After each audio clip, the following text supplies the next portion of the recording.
aqui compartilhar com vocês uma palavra de fé, de ânimo. Sobretudo, querido, Deus está nesse lugar, amém? Deus está nesse lugar. Hoje é dia de milagres. Hoje é dia de milagres. Se Deus está nesse lugar, hoje é dia de milagres aqui nesse lugar. Se Deus está nesse lugar, se Jesus Cristo é o mesmo ontem, hoje e eternamente, Ele está aqui hoje para operar maravilhas. Ele está aqui hoje para curar. Ele está aqui hoje para trazer paz para o seu coração.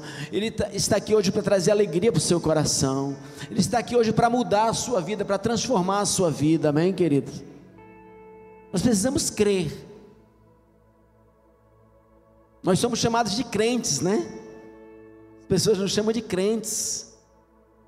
E a Bíblia diz que nós devemos guardar firme a confissão da nossa fé, aquilo que a gente crê. Então nós somos os crentes, aqueles que creem, amém? Aqueles que creem que tudo aquilo que está escrito na palavra de Deus é verdade absoluta, é verdade. O Senhor está aqui nesse lugar. Ele continua fazendo obras maravilhosas, Ele continua curando, libertando, restaurando. Ele é a fortaleza da nossa vida, amém, querido? Nenhum mal nos sucederá, praga nenhuma chegará à nossa casa. O Senhor dará ordens aos seus anjos ao nosso respeito, para nos guardar em todos os nossos caminhos. Somos mais do que vencedores. Você crê nisso? Se o Espírito daquele que ressuscitou Jesus Cristo dentre os mortos habita em vós, aquele mesmo que ressuscitou Jesus Cristo dentre os mortos vivificará os vossos corpos mortais pelo seu Espírito que em vós habita, amém? Arma nenhuma forjada contra nós prosperará. Toda língua que se levantar contra nós em juízo, nós a condenaremos, porque essa é a herança dos servos do Senhor, é o direito que procede do Senhor. Ele conservará em perfeita paz aquele cuja mente está nele e confia nele. Confia no Senhor de todo o teu coração, olha, de todo o teu coração, e não te estribe no teu próprio entendimento, nos teus raciocínios humanos, nos pensamentos da mente natural. Confia no Senhor de todo o teu coração. Sabe o que Ele vai fazer? E Ele endireitará as tuas veredas, Ele endireitará os teus caminhos, Ele te levará para um caminho de vitória, amém, querido? Jesus fez uma obra maravilhosa nessa terra. Infelizmente muitos de nós, muitos crentes não compreenderam ainda a obra redentora de Cristo, a obra libertadora de Cristo. Muitos não compreenderam o ministério da nova aliança, a excelência do ministério da nova aliança. Muitas pessoas vivem o tempo todo confundindo o antigo com o novo. Os judeus até hoje confundem o antigo com o novo. Eles vivem no antigo, mas Jesus mudou toda a história. Jesus mudou a história. É por isso que o tempo começa a contar de Jesus para cá. De Jesus para cá começou um novo tempo, uma nova história para a humanidade. Quando Deus criou Adão, começou um tempo da história, e Adão entregou o governo desse mundo para Satanás, mas Jesus restaurou, Ele resgatou o governo desse mundo para nós. Ele colocou todas as coisas debaixo da autoridade da igreja do Senhor, amém? Ele nos deu autoridade para pisarmos serpentes. Olha lá, querido, você crê que isso é verdade? Lucas 10:19 diz: eu vos dou autoridade para pisar de serpentes e escorpiões e todo o poder do inimigo, e absolutamente nada vos causará dano. Que palavras poderosas, que notícia maravilhosa. Deus nos deu autoridade. Nós não estamos aqui perdidos nessa terra como vermes miseráveis, se arrastando, não. Ele nos deu autoridade, Ele nos colocou numa posição de autoridade. Ele diz que nós estamos agora assentados com Cristo no céu, nas regiões celestiais, acima de todo principado, potestade, poder, e de todo nome que se nomeia, não só agora, mas também no século vindouro. E Ele colocou todas as coisas, e para subjugar todas as coisas, Ele colocou debaixo dos pés da igreja, que é o seu corpo, que é a plenitude que enche todas as coisas. Nós somos mais do que vencedores, somos filhos de Deus, herdeiros de Deus, co-herdeiros com Cristo. Mas isso só vai funcionar na nossa vida, só vai ter eficácia se nós crermos, porque o justo viverá pela fé. Por isso que o apóstolo Paulo diz: já não sou mais eu que vivo, é Cristo que vive em mim, e a vida que agora eu vivo pela fé no Filho de Deus. Amém?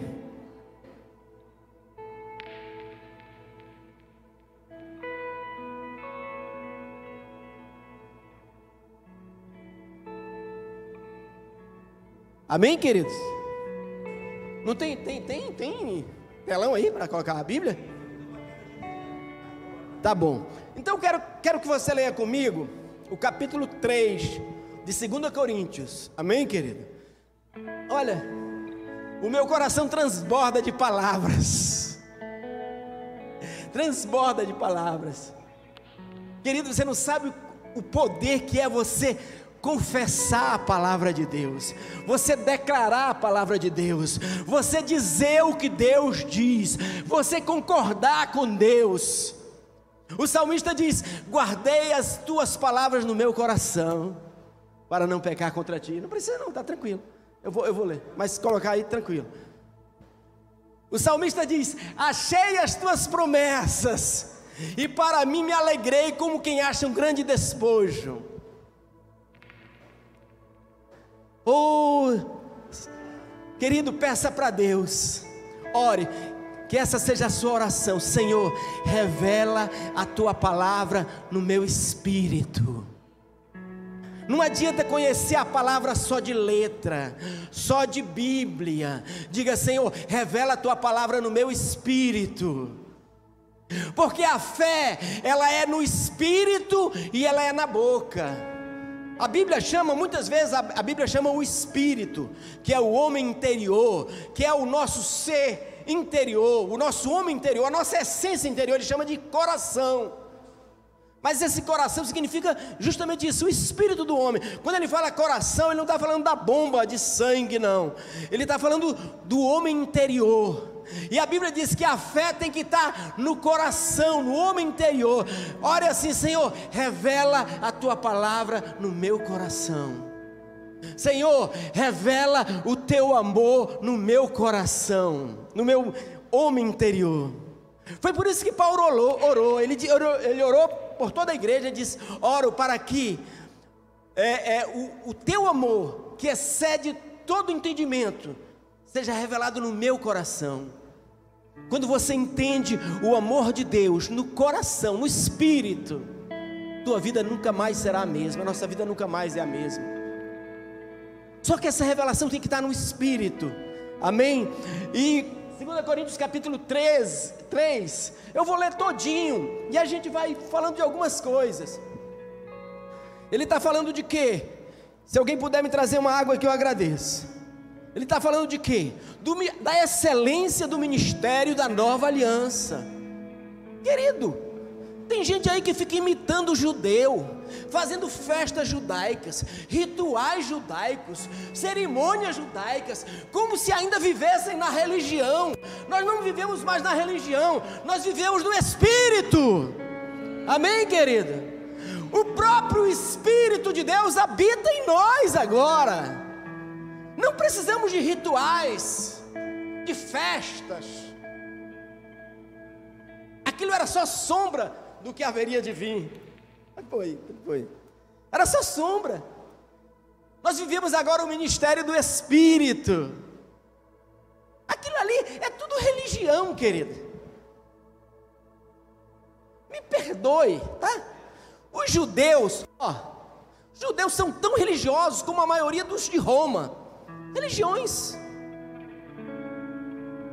Vida no Espírito é outra coisa. Amém? E ele está falando aqui a excelência da nova aliança. E quem fala isso é Paulo. Paulo diz justamente isso, que os judeus continuam vivendo sobre a velha aliança, porque os sentidos deles estão embotados. Deixa eu ler para você, ó. Ele está falando do ministério da nova aliança, do ministério que é baseado no sacrifício de Jesus. Tem cristão com inveja de judeu, imitando as práticas judaicas. Irmão, o ministério da nova aliança é muito mais excelente. Olha o que está escrito. O apóstolo Paulo escrevendo aos Coríntios, ele diz: começamos, porventura, outra vez a recomendar-nos a nós mesmos? Ou temos necessidade, como alguns, de carta de recomendação para vós outros, ou de vós? Vós sois a nossa carta. Ele está escrevendo para os coríntios. Os coríntios estavam numa briga, lá num debate. Um gostava mais de Paulo, outros gostavam mais de Apolo, outros gostavam mais de Pedro. Uns diziam que Paulo pregava melhor, outros diziam que Pedro pregava melhor, outros diziam que fulano tinha mais poder, ou que outros tinham menos poder. Estavam numa briga. O apóstolo Paulo escreveu para eles, para pacificar a igreja. E ele diz: vocês são a nossa carta, escrita em nosso coração, conhecida e lida por todos. Vocês manifestam que são carta de Cristo, produzido pelo nosso ministério, escrita não com tinta, mas com o Espírito do Deus vivo, não em tábuas de pedra, mas em tábuas de carne, isto é, nos corações. Olha lá, a mensagem de Deus agora, a vontade de Deus, o desejo de Deus está escrito no nosso coração. Quem tem o Espírito de Deus sabe qual é a vontade de Deus. Não depende mais de ler isso ou de ler aquilo. Ele disse, profetizando a respeito da nova aliança, lá em Ezequiel, ele diz assim, ó: naquele dia eu escreverei as minhas leis nos seus corações. Quem tem o Espírito Santo tem a lei de Deus no coração, tem as coisas de Deus no coração. E ele diz mais: e é por meio de Cristo que temos tal confiança em Deus, não que por nós mesmos sejamos capazes de pensar alguma coisa. O que é admirável na vida no Espírito, sabia? Quem tem o Espírito sabe sempre que todo o mérito não é dele, é do Espírito, é de Deus. É Deus que muda a nossa vida. Não adianta você ficar assim: ai, eu quero mudar, eu vou mudar, agora eu vou. Não. Entre em comunhão com Deus, fique na presença de Deus, e Ele vai mudar você. Você não consegue se mudar, mas o Espírito de Deus muda você. O apóstolo Paulo, ele faz um elogio para ele mesmo, e de repente ele diz, ó: não que por nós mesmos sejamos capazes de pensar alguma coisa, como se partisse de nós. Pelo contrário, a nossa capacidade vem de Deus. Está entendendo, meu amado? Quem anda no Espírito é transformado pelo Espírito de Deus, é mudado pela glória de Deus. Ele deseja as coisas de Deus. Eu não vivo no pecado porque, ai, eu não quero pecar, porque eu não posso pecar. Eu não vivo no pecado porque eu não desejo mais o pecado, porque Deus me deu uma nova natureza. 1 João 5,8 diz: todo aquele que é nascido de Deus não vive no pecado, porque a semente divina está nele. E todo aquele que é nascido de Deus, Deus o guarda, e o maligno não toca. Que mensagem maravilhosa. Você pode dar um aplauso para o Senhor? Você é nascido de Deus, então Deus o guarda, o maligno não te toca. Você não vive no pecado. Existe uma hoje, não, o pecado, falta de entendimento da obra redentora de Cristo na cruz. Porque todo aquele que é nascido de Deus não vive no pecado, porque ele já tem uma semente divina dentro dele. Amém? E quando Paulo faz um elogio para ele, ele logo volta atrás e diz: não que isso parta de mim mesmo, mas tudo que eu tenho vem de Deus, vem do Espírito de Deus, o qual nos capacitou, olha, para sermos ministros de uma nova aliança, não da letra, mas do Espírito, porque a letra mata, mas o Espírito vivifica. Sabe o que a letra mata? Se o cara estudar a Bíblia sem o Espírito Santo, ele vai ficar mais perdido ainda, ele não vai entender. A Bíblia é um livro que só pode ser interpretado pelo Espírito de Deus. Antes de ter o Espírito de Deus, eu li a Bíblia de Gênesis e Apocalipse, e eu tinha cada teorias malucas a respeito da Bíblia, porque a Bíblia é um livro que só pode ser interpretado pelo Espírito. Se você for ler a Bíblia só na letra, você está morto. Você está morto, porque a letra mata, mas o Espírito, ele dá vida à letra, ele dá vida à palavra. O Espírito dá vida à palavra. O Espírito dá vida à palavra, que quando o Espírito ministra no teu coração, você lê assim, ó: o Senhor é meu pastor, e nada me faltará. Quando isso é no Espírito, pronto, você recebe paz, você entra no descanso. Mas se você só está na letra, você lê o Senhor meu pastor, você lê o Salmo 23 10 vezes, e você continua atribulado, porque está só na letra. E você morre mais ainda, você vai dizer: isso não funciona na minha vida, isso não funciona na minha vida. E aí o desespero vem, e você, em vez de viver, você morre. Porque alguém já disse, o apóstolo Paulo em algum lugar, que a letra, a lei foi escrita, a lei, as leis, a Torá, lei dos mandamentos, foi escrita para todos nós reconhecermos uma coisa: sem o Espírito de Deus nós não conseguimos viver essa lei, e a gente morre. A letra mata, mas o Espírito vivifica.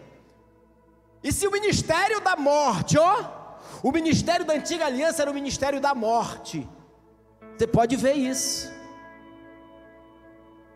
O Gênesis, o dilúvio, Sodoma e Gomorra, o ministério da morte.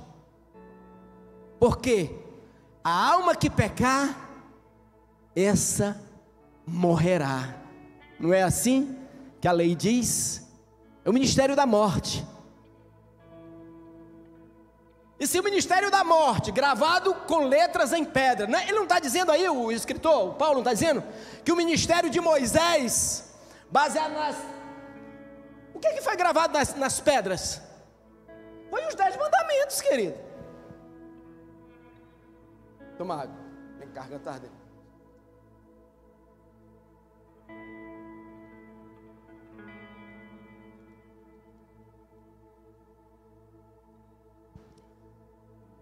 O que foi gravado nas pedras? Foi os 10 mandamentos. E o ministério da morte, gravado com letras em pedras, se revestiu de glória, a ponto de os filhos de Israel não poderem fixar os olhos na face de Moisés, por causa da glória do seu rosto, ainda que fosse uma glória que estava desaparecendo. Pode continuar. Como não será de maior glória o ministério do Espírito, que é o nosso? Ele está dizendo que o nosso ministério é superior ao ministério de Moisés, o ministério do Espírito. Pode seguir. Porque se o ministério da condenação, esse era o ministério da antiga aliança, o ministério da condenação: não faça isso, não faça aquilo, não faça aquilo, não faça aquilo, não faça aquilo. Dizem que são 613 mandamentos, e se errasse num, morria em todos. Se errasse num, falhava em todos, né? Por isso ele é o ministério da condenação. Tem gente que continua no ministério da condenação.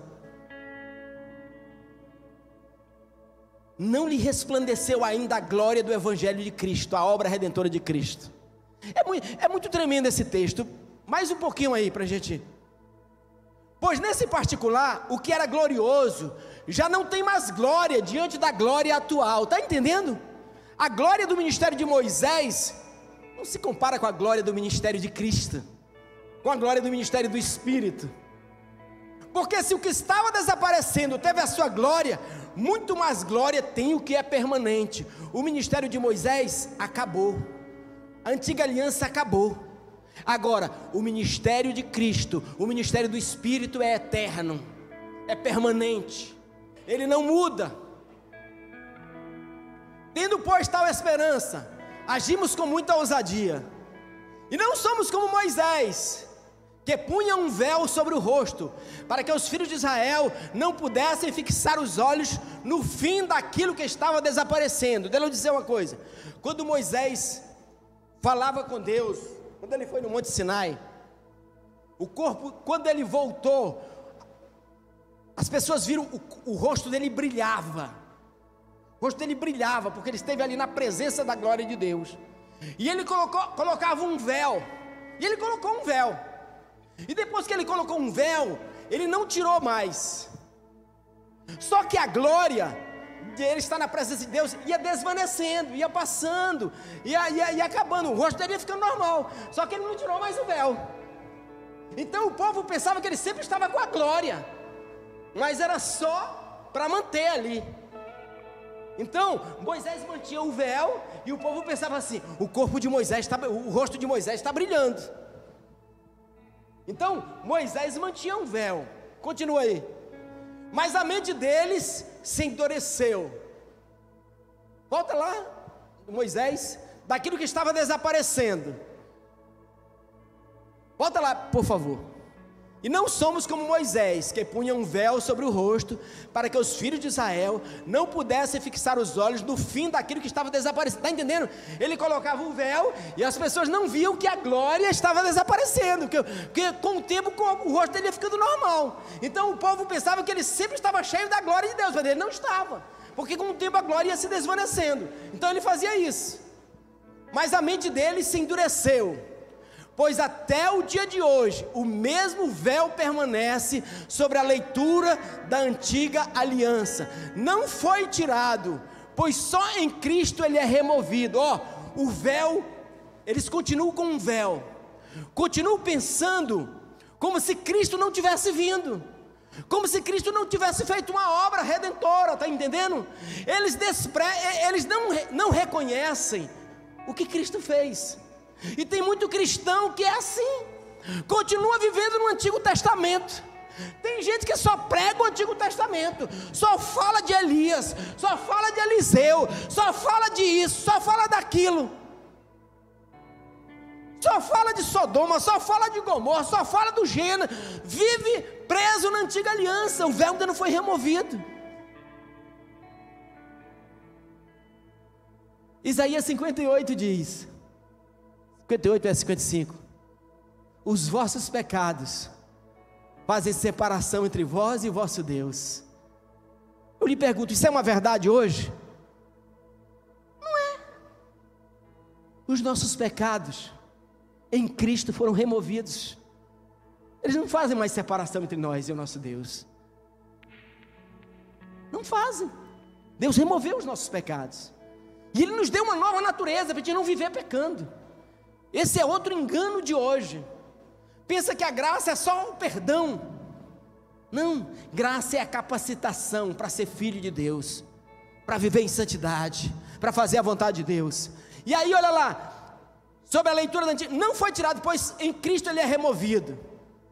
E não somos como Moisés, que punha um véu sobre o rosto, para que os filhos de Israel não pudessem fixar, mas a mente deles se endureceu, pois até o dia de hoje, o mesmo véu permanece sobre a leitura da antiga aliança, não foi tirado, pois só em Cristo ele é removido. Mas até hoje, quando Moisés é lido, o véu está posto sobre o coração deles, está entendendo? Muita gente vive na antiga aliança, muita gente imagina o Deus de Israel como o Deus da antiga aliança, como Deus antes da obra reconciliadora de Cristo. Você ouviu dizer que Cristo reconciliou Deus com o mundo? Você ouviu dizer que Cristo nos deu o ministério da reconciliação? Você ouviu dizer que Deus já não imputa mais, não fica imputando pecados aos homens? Deus mudou. Deus mudou não. A obra de Cristo mudou o relacionamento de Deus com o homem. Cristo restaurou a comunhão do homem com Deus, como no Éden. Cristo restaurou a autoridade do homem na terra. O véu foi removido. Eles continuam lendo a antiga aliança como se Cristo não tivesse vindo e morrido na cruz e feito a obra redentora. Muitos cristãos ainda vivem no Antigo Testamento. E o apóstolo diz: mas até hoje, quando Moisés é lido, o véu está posto sobre o coração deles. Quando, porém, alguém se converte ao Senhor, o véu é tirado. Você sabe qual é o véu? Lembra que o véu foi partido no meio. O véu que separava já não separa mais. A luz que outrora apagada agora brilha e cada dia brilha mais. O véu foi retirado. Nós temos acesso a Deus. Nós temos acesso ao lugar santíssimo, à presença de Deus. Nós somos filhos de Deus, herdeiros de Deus. Nós temos autoridade nessa terra, irmãos. Jesus disse: curai enfermos, expulsai demônios. Jesus Cristo foi ungido com o Espírito Santo e com poder, e a Bíblia diz que ele andou por toda parte fazendo o bem e curando todos os oprimidos do diabo, porque Deus era com ele. Você diz: mas isso foi Jesus. Mas Jesus nos deu esse ministério. Ele disse para o discípulo: ide, curai enfermos, expulsai demônios, ressuscitai mortos, de graça recebeste, de graça dai. A mesma autoridade que foi dada para Jesus foi dada para nós. Ele diz: as obras que eu faço, vocês farão maiores, porque eu vou para o Pai. Mas sabe por quê? Não fazemos muitas vezes a obra no nível de Jesus? Porque o véu está sobre muitos ainda. Muitos estão vivendo na antiga aliança. Muitos estão vivendo esquecendo que Jesus realizou uma obra poderosa. Ele nos libertou. Olha o que diz aí. Olha o que diz Colossenses 1,13. Ele nos libertou do império das trevas e nos transportou para o reino do Filho do seu amor. Olha, nos libertou do império das trevas. Você é livre, querido. O diabo não tem autoridade sobre nós, a não ser aquela que damos a ele. Ele nos libertou do império das trevas e nos transportou para o reino do Filho do seu amor. Ele nos libertou, Colossenses 1,13. Volta lá para o Coríntios, para te terminar.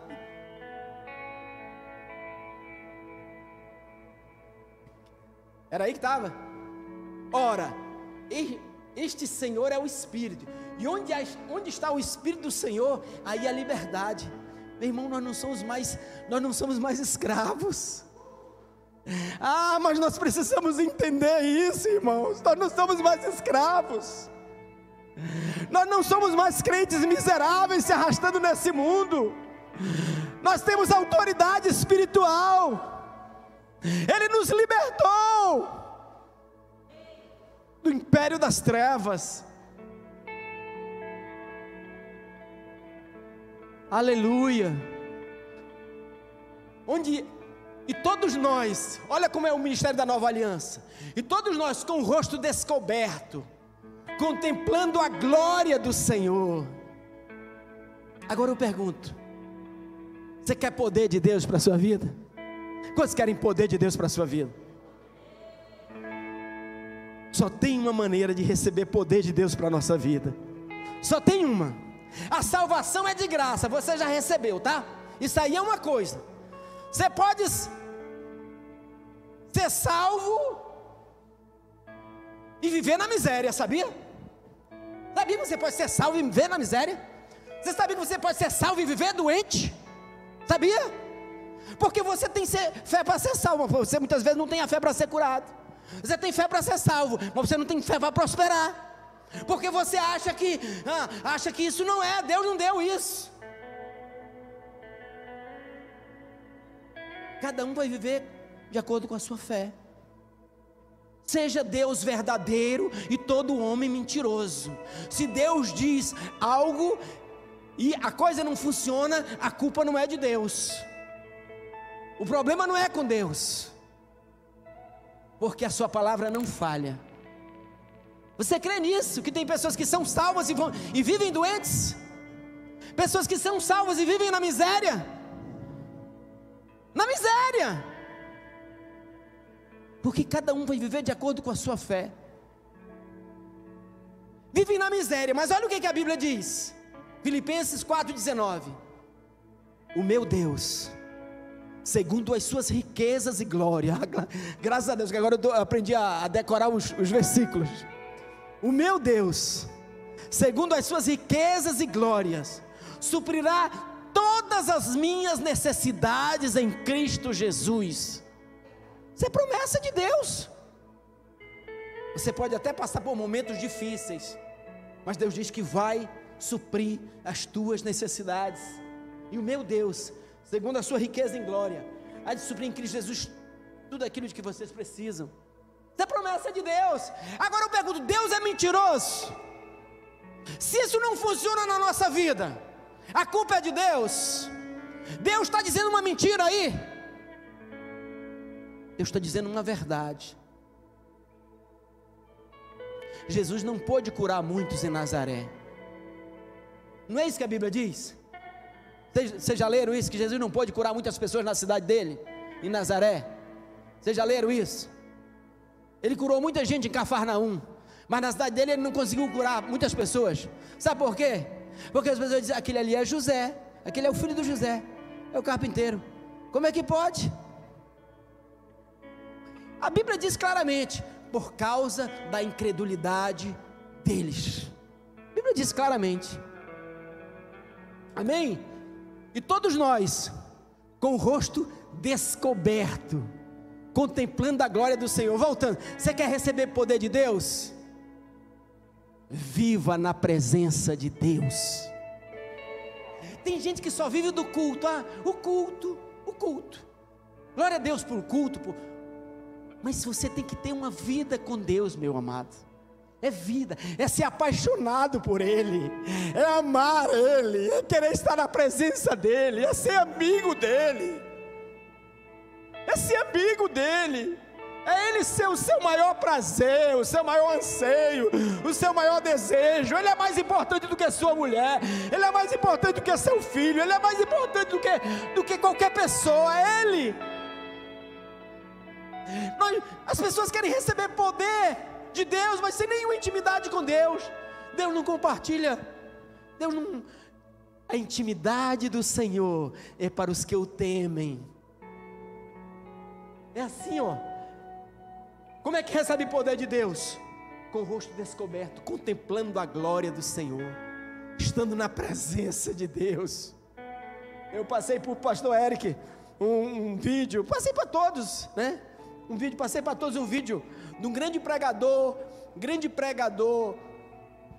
da África do Sul, um africano. E ele era de uma tribo africana. Mas ele já tinha ouvido a palavra, sim, algumas vezes, eu já li a biografia dele. Mas no dia que ele foi para a igreja batista lá. E lá o pastor pregou, ele aceitou Jesus, naquela hora ali. Aceitou Jesus ali e ele foi tocado por Deus. Foi tocado pelo Espírito de Deus. Ele recebeu o Espírito ali. Meu irmão, todo aquele que é filho de Deus tem o Espírito de Deus. E ele recebeu ali. Imagina hoje aqui, né? Alguém entrou aí, e aí eu preguei, a pessoa aceitou Jesus e veio aqui. Aí depois do culto o pastor, e aí, você está bem? Tudo bem com você? Continue vindo, continue visitando. Ele disse, pastor, posso lhe fazer uma pergunta? Eu aceitei Jesus agora. eu nasci de novo, pastor. Eu senti a presença de Deus mudando a minha vida. Pastor, eu não quero mais outra coisa na vida a não ser te servir, a não ser servir o Senhor, pastor, servir a Deus. Então, pastor, o senhor tem uma igreja para me pregar? O cara tinha acabado de aceitar Jesus. Aí ele disse: o quê? O senhor tem uma igreja para me pregar? Oh, meu filho, não é assim não, meu filho. Faça o seguinte, filho, continue vindo para os cultos, continue vindo para os cultos. Tá bom, pastor. Foi embora. 21 dias depois, 22 dias ele voltou. Não voltou logo na semana. O pastor começou a pregar o culto e ele viu aquele rapaz lá atrás. Ele disse: mas acho que eu conheço aquele rapaz. Quando terminou o culto, o rapaz se dirigiu para ele de novo e disse: pastor, o senhor tem uma igreja para me pregar? Ele disse: logo vi, é aquele, é tu mesmo, é tu que queria pregar. Tu está pensando que eu tenho igreja no bolso para te dar igreja, para te pregar? Não, pastor, eu quero uma igreja para me pregar. Sabe, pastor, naquele dia que o senhor disse para mim continuar vindo para os cultos, eu ia para minha casa e eu encontrei uma caverna, e eu entrei naquela caverna, pastor, só eu e a minha Bíblia, e eu passei 21 dias naquela caverna, pastor, sem comer. Eu só bebia da água do riacho que tinha lá perto. E lá, pastor, Deus falou poderosamente comigo, e eu falei poderosamente com Deus.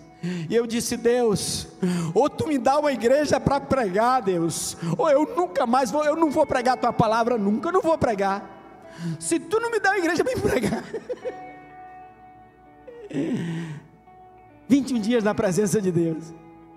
E Deus disse: vai, porque tu vai orar, os enfermos vão ser curados, o poder de Deus vai se manifestar na tua vida.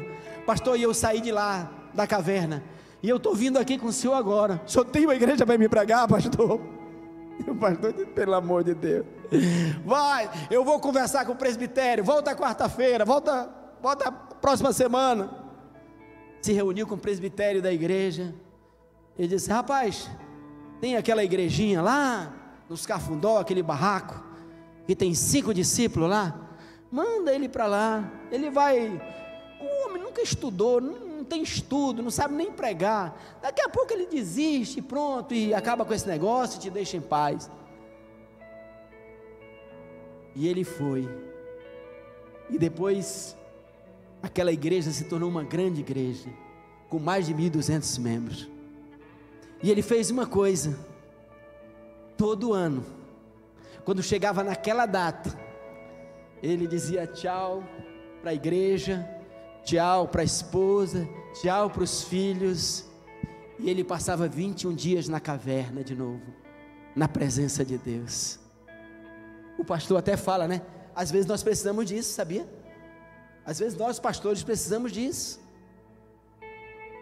O poder de Deus vem, já passei do tempo, só para terminar lá aquele texto. Olha, todos nós, com o rosto descoberto, contemplando a glória do Senhor, somos transformados de glória em glória, na sua própria. Nós somos transformados em quem? Na imagem do Senhor.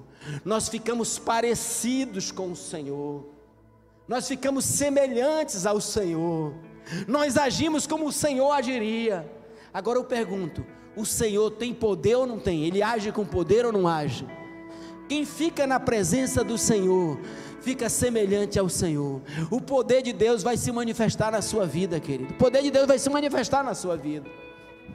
Então é isso que nós precisamos, ser transformados pela glória de Deus. O poder de Deus na tua vida vai ser na proporção do tempo que você fica com Ele. Tem hora que você tem que deixar marido, esposa, filhos e se retirar para um lugar. Não é fora de casa não, na sua casa mesmo, num cantinho, e buscar o Senhor, para a glória de Deus se manifestar na tua vida. Amém, querido?